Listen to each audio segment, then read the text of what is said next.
ये हैं इंग्लिश की 3 मोस्ट इम्पोर्टेंट सेंट्रल आइडिया। जितनी मैं आज आपको सेंट्रल आइडिया बताने वाला हूँ, अगर आप इतनी तैयार कर लेते हैं तो इसके बाहर कुछ भी नहीं आएगा। मैं 100% गारंटी के साथ कह रहा हूँ कि इसके बाहर अगर आप इतनी ही तैयार कर लेते हैं तो 100% समझ लीजिए कि आपकी सेंट्रल आइडिया तैयार हो गई हैं। लास्ट में मैं ये भी बता दूंगा कि आप इसकी फ्री में पीडीएफ कहाँ से डाउनलोड कर सकते हैं। तो पीडीएफ भी एज इट इज़ इसकी आपको मिल जाएगी, जिससे कि आपको मोबाइल से ही नोट करने की भी ज़रूरत नहीं पड़ेगी और मोबाइल से ही आप याद भी कर लेंगे। तो चलिए समझ लेते हैं कौन कौन से वो सेंट्रल आइडिया हैं, किनके बारे में हमें पढ़ना है। तो पहला है माई मदर एट 66, इसका बहुत ज़्यादा सेंट्रल आइडिया पूछा जाता है। और दूसरा है कीपिंग क्वाइट, इसका भी पूछा जाता है। और तीसरा है अ थिंग ऑफ ब्यूटी। अब आप सोच रहे होंगे कि तीनों इंपॉर्टेंट हैं, तो तीनों में से अगर हम 2 ही याद करें, देखिए 3 अगर आप याद कर लेते हैं तो मैं बता ही रहा हूँ कि आपको 100% गारंटी के साथ यहीं से आपको 4 अंक मिल जाएँगे। बस इनको तैयार करो और 4 अंक पक्के कर लो। जो भी घबरा रहा है इंग्लिश में, घबराने की टेंशन नहीं है।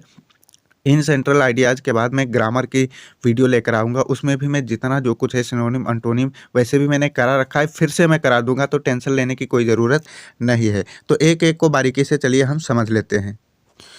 तो सबसे पहला जो सेंट्रल आइडिया है माई मदर एट 66, इसके बारे में थोड़ा एक लाइन जो शुरुआत में है, जो सभी सेंट्रल आइडिया में आपको लिखनी है, वो ध्यानपूर्वक समझ लो। मैंने यहाँ पर लिखा है the most beautiful poem my mother at 66 has been composed by Kamala दास।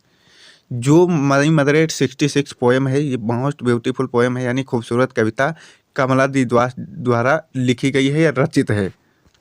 तो शुरुआत की जो लाइन है वो आपको सभी में ऐसे ही लिखनी है, क्योंकि शुरुआत की लाइन में हम पोयम और पोयम के जो कवि हैं उनके बारे में हम बताते हैं, ठीक है। अगर लेखक है, सॉरी कवि है, तो उसको हम पोइट लिखते हैं। अगर कवित्री है तो पोइटेस लिखते हैं। ये आपको थोड़ा ध्यान देना है। तो पहली लाइन में आप नाम बताएंगे, कविता का नाम क्या है, और कविता का नाम जो है उसके जो रचयिता हैं, यानी वो कवि कौन है उस कविता का, तो उसके बारे में, दोनों के बारे में बता देना है। और थोड़ा मिर्च मसाला लगा देना है। मिर्च मसाले का मतलब है थोड़ा ऐसे बताएंगे कि बहुत खूबसूरत कविता है या बहुत अच्छी कविता है, महान वो कवि की कविता है, इस तरीके से मिर्च मसाला होता है। अब यहाँ पर जैसे मैंने भी लिखा है she is a great poetess of India, तो ये मिर्च मसाला हमने लगा दिया। शी इज़ यानी वह एक ग्रेट यानी महान, पोइटेस यानी कवित्री हैं, किसके, इंडिया की, ठीक है।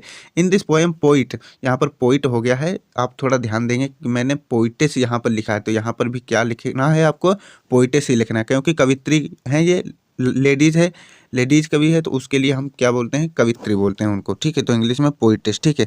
तो अगर ये मेल होते तो यहाँ पर हम क्या करते, पोइट ही लिख देते, लेकिन यहाँ पर हम क्या लिखेंगे, पोइटेस। तो ये थोड़ा यहाँ पर ध्यान देना है, ठीक है। In this poem poet tells that the ageing is an important phase of human life. In this poem में, यानी इस पोएम में कवित्री कहती हैं कि ये जो एज यानी उम्र का बढ़ना जो है, वो एक महत्वपूर्ण फेज है ह्यूमन लाइफ का, यानी कि मनुष्य की ज़िंदगी का एक महत्वपूर्ण फेज है, चरण है, ठीक है। In the last stage of life this is very painful stage and seems like life is only few days left. In the last stage of life, last यानी चरण में, लाइफ के लास्ट चरण लाइफ के, ठीक है। दिस इज़ वेरी पेनफुल, यह एक बहुत ही दर्द भरा स्टेज होता है। और सीम्स लाइक, ऐसा लगता है कि लाइफ सिर्फ कुछ दिनों की ही बची है, यानी few days left.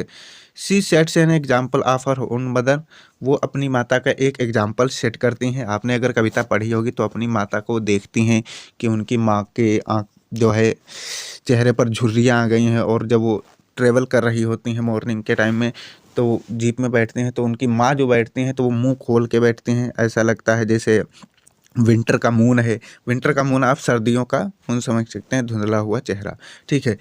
C feels that her mother is in the last stage of life, वो फील करती हैं, महसूस करती हैं कि उनकी माता अब कहाँ हैं, लास्ट स्टेज यानी ज़िंदगी के लास्ट चरण में हैं। And she may die any day and leave her alone soon, और वो कभी भी जो है मर सकती हैं और उन्हें अकेला छोड़ सकती हैं। या किसको अकेला छोड़ सकती हैं, जो ये कवित्री हैं कमला दास, इनको अकेला छोड़ सकती हैं। This whole poem is concentrated on this pain only, और यह जो कविता है ये इसी पीड़ा पर आधारित है। तो इतना ही इस सेंट्रल आइडिया में आपको लिखना है, ज़्यादा लिखने की कोई ज़रूरत नहीं है। तो उम्मीद करता हूँ समझ में आ ही गया होगा। देखिए समझ में अगर नहीं आया है तो एक बार इतना तो आप कर ही सकते हैं कि इसको पढ़ेंगे, पढ़ने के बाद आप हल्का-फुल्का मीनिंग निकालने की कोशिश करेंगे। ऐसा है नहीं एग्ज़ाम में इसका मीनिंग पूछेगा ही पूछेगा कि आप अर्थ लिखो, पूछता तो है नहीं, बस आपको ये रट लेना है, इतना समझ लीजिए ये हर साल पूछे जाते हैं, तो इनसे 4 अंक अगर आपको लेने हैं, तो इसको आप प्रॉपर तरीके से समझ लीजिए और रट लीजिए, ठीक है? अब चलिए अगली जो हमारी वो सेंट्रल आइडिया है उसके बारे में हम समझ लेते हैं। तो यहाँ पर अगली सेंट्रल आइडिया कीपिंग क्वाइट है। कीपिंग क्वाइट हम यहाँ पर शुरू करने से पहले इसकी सेंट्रल आइडिया वहीं लिखेंगे जो हमने पिछली जो है सेंट्रल आइडिया में पढ़ा है। सबसे पहले आप लिखेंगे कविता का नाम, फिर कविता के जो कवि हैं उनका नाम लिखेंगे। तो यहाँ कविता क्या है? Keeping quiet is one of the most beautiful composition of a great poet Pablo Neruda. जो कीपिंग क्वाइट ये अब यहाँ पर मैंने एक लाइन बनाकर लिखी है, मोस्ट ब्यूटीफुल कविता को बोल दिया और जो कवि हैं उनको ग्रेट पोइट बोल दिया, यानी महान कवि। ये मिर्च मसाला लगाना हो गया एग्जामिनर, इससे एग्जामिनर को अच्छा इफेक्ट पड़ता है और नंबर देने में हिचकिचाता नहीं, कहता हाँ मतलब बच्चे ने कुछ लिखा है, पढ़ने में भी अच्छा लगता है उसको। किसी की बुराई अगर करेंगे तो वो किसी को अच्छा लगेगा, किसी को भी नहीं लगेगा, इसलिए मिर्च मसाला लगाना ज़रूरी है। तो यहाँ पर मैंने लिखा keeping quiet is one of the most beautiful composition of a great poet Pablo Neruda. जो कीपिंग क्वाइट है एक मोस्ट ब्यूटीफुल यानी खूबसूरत कविता है, ये खूबसूरत रचना है किसकी? अ ग्रेट पोइट, एक महान पोइट किस कवि की? कौन? Pablo Neruda. कौन है कवि? महान कवि कौन है भाई? Pablo Neruda. In the poem poet says that now we will count to 12 and we will all keep still. इस पोएम में कवि कहते हैं कि हम 12 तक गिनेंगे, ठीक है, 12 तक गिनेंगे और सभी उसके बाद में क्या हो जाएंगे? स्टिल यानी शांत हो जाएंगे, ना तो अपना कोई काम करेंगे, कोई मूवमेंट नहीं होगा, सब लोग क्या हो जाएंगे? स्टिल हो जाएंगे। And any person will not do their work, और कोई भी पर्सन अपना काम नहीं करेगा, कोई भी व्यक्ति अपना काम नहीं करेगा।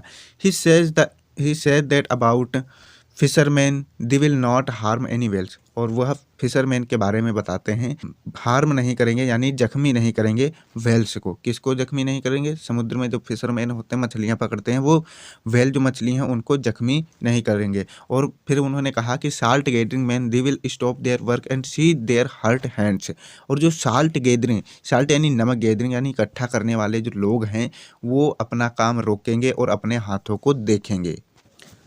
और फिर उनके बाद में इन्होंने बताया कि those people who are destroying the greenery they will not destroy the greenery. जो पीपल डिस्ट्रॉय कर रहे हैं यानी नष्ट कर रहे हैं ग्रीनरी यानी हरियाली को, वो डिस्ट्रॉय नहीं करेंगे हरियाली को। उन्होंने बताया जो पीपल, जो व्यक्ति या जो लोग ग्रीनरी यानी हरियाली को डिस्ट्रॉय, नष्ट कर रहे हैं, वो हरियाली को नष्ट नहीं करेंगे। And in all these poet want to say that, and in all these, and in all these यानी इन सभी में पोइट ये कहना चाहता है। अब क्या कहना चाहता है वो आगे लिखा है। आपको ये सेंट्रल आइडिया प्रॉपर तरीके से तैयार कर लेना है, ठीक है, ज़्यादा बड़ी भी नहीं है, और अगर आपको लगता है कि ज़्यादा बड़ी है तो आप अपने हिसाब से कोई एक आध लाइन टर्मिनेट कर भी सकते हैं यानी काट भी सकते हैं।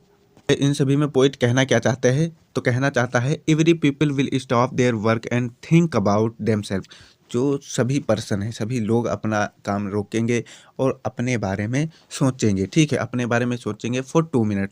कितने मिनट के लिए? सिर्फ 2 मिनट के लिए।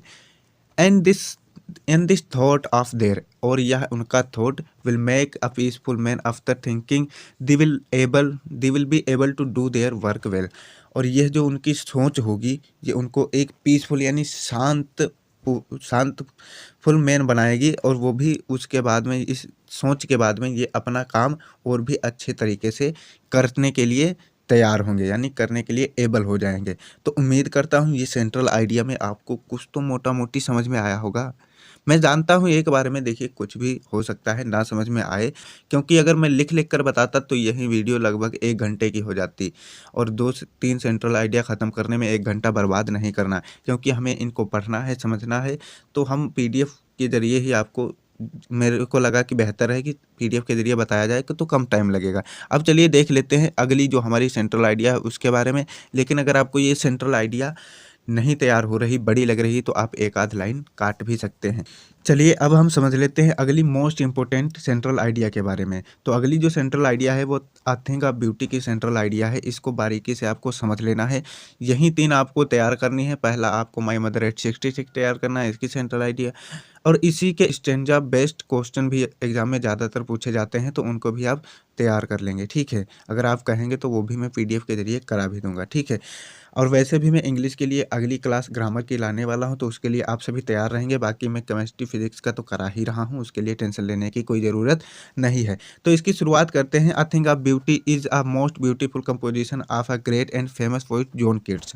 ये जो थिंग ऑफ ब्यूटी है वो एक महान कवि और फेमस कवि जॉन कीट्स की एक बहुत ही खूबसूरत रचना है। In the poem poet tells that a thing of beauty is a joy forever. इस पोएम में कवि कहता है, ठीक है, कवि बताता है, टेल्स यानी बताता है, क्या बताता है, अ थिंग ऑफ ब्यूटी, जो सुंदरता की चीज़ें होती हैं वो जॉय फॉर एवर यानी सभी के लिए किसका साधन, मनोरंजन का साधन होते हैं, ठीक है, और बहुत खूबसूरत भी होते हैं, ठीक है। अ थिंग ऑफ ब्यूटी, ब्यूटी देखो चीज़ों की सुंदरता खुशी का साधन होती है, ठीक है, क्या होती है, खुशी का साधन होती है, वो भी सभी के लिए, तो आप ये समझ सकते हैं। Therefore beautiful thing are worth treasuring, इसीलिए जो ब्यूटीफुल थिंग्स हैं वो क्या है, वर्थ ट्रेजरिंग है। वर्थ ट्रेजरिंग का मतलब अमूल्य रत्न, ठीक है, अमूल्य रत्न। देयर फॉर इसलिए ब्यूटीफुल थिंग्स यानी खूबसूरत चीज़ें, वर्थ ट्रेजरिंग यानी अमूल्य रत्न हैं। Everything which is around us, everything सब कुछ जो हमारे चारों ओर है, अराउंड अस यानी हमारे, अराउंड यानी चारों ओर, ठीक है, which is around us is a thing of beauty, ये सब क्या है, अ थिंग ऑफ ब्यूटी। आप जैसे आप अपने चारों ओर अभी देखिए, अभी तो जो कुछ भी आपको दिख रहा है वो सब क्या है, अ थिंग ऑफ ब्यूटी है। नेचर की सुंदरता पर ज़्यादातर कवि ने फोकस किया है, ठीक है, उसी को यहाँ ने कवि ने बताया है, अ थिंग ऑफ ब्यूटी। ब्यूटी क्या होती है, वास्तव में ब्यूटी क्या है, तो वो नेचर है।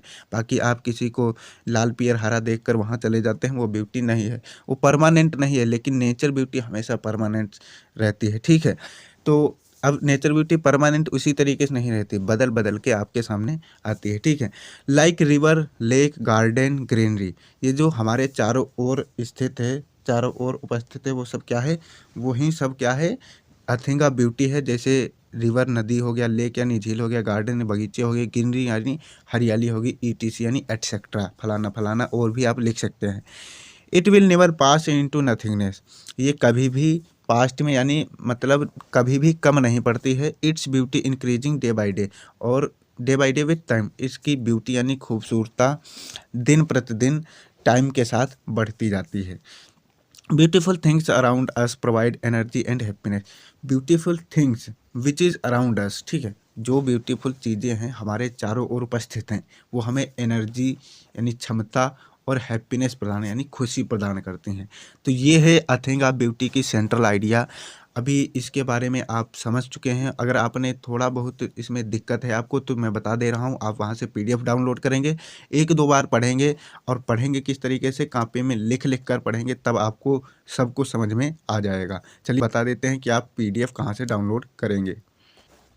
लेकिन उससे पहले एक रिक्वेस्ट है, अगर आप हमारे चैनल पर नए हैं तो चैनल को सब्सक्राइब कर लीजिए, और आपके सपोर्ट की हमें बहुत ज़रूरत है, इसलिए वीडियो को शेयर कीजिए अपने दोस्तों के साथ। लाइक अगर आप नहीं करना चाहते हैं, ना पसंद आया हो तो मत कीजिए। तो उम्मीद करता हूँ पसंद तो आ ही गया होगा। मेहनत तो जारी है, आप देख ही रहे हैं, कम समय में ज़्यादा से ज़्यादा आपको कंटेंट प्रोवाइड करने की कोशिश की जा रही है। मैं ये वीडियो 2 बजे रात को रिकॉर्ड कर रहा हूँ, तो उम्मीद करता हूँ आपको कुछ समझ में आ ही रहा होगा कि मेहनत जारी है। PDF डाउनलोड करने के लिए आपको जाना है टेलीग्राम में। अगर आपने टेलीग्राम डाउनलोड नहीं किया है तो प्ले स्टोर से डाउनलोड करके उसको लॉगिन कर लेंगे। लॉगिन करने के बाद आप उसमें सर्च करेंगे BRGK भाई विपिन, वहाँ से इस लोगों का एक चैनल दिखेगा जहाँ से आप फ्री में PDF डाउनलोड कर सकते हैं, ठीक है। उस पर क्लिक करेंगे, उसमें सभी प्रकार की PDF, और जो वीडियो मैं डालता हूँ अगर उसकी PDF बन गई है तो उसकी तुरंत वहीं पर PDF अपलोड हो जाती है। तो अगर आप यहाँ से जुड़े हैं, यहाँ वीडियो देख लीजिए, समझ लीजिए, और तुरंत उसकी टेलीग्राम से आपको PDF मिल जाएगी। अगर आपको टेलीग्राम पर चैनल नहीं ढूंढे मिलता है तो आप जाएंगे चैनल, जो हमारा यूट्यूब चैनल है उसके अबाउट सेक्शन में, वहाँ पे मैंने लिंक इसका ऐड कर दिया है, वहाँ से भी क्लिक करके डायरेक्ट टेलीग्राम में जा सकते हैं और जुड़ सकते हैं, फ्री का PDF डाउनलोड कर सकते हैं। सभी प्रकार की आपको PDF मिल जाएंगी। मिलते हैं नई वीडियो में, तब तक के लिए दोस्तों के साथ शेयर जरूर कर देना। मुझे आपकी सपोर्ट की बहुत ज़रूरत है। जय हिंद।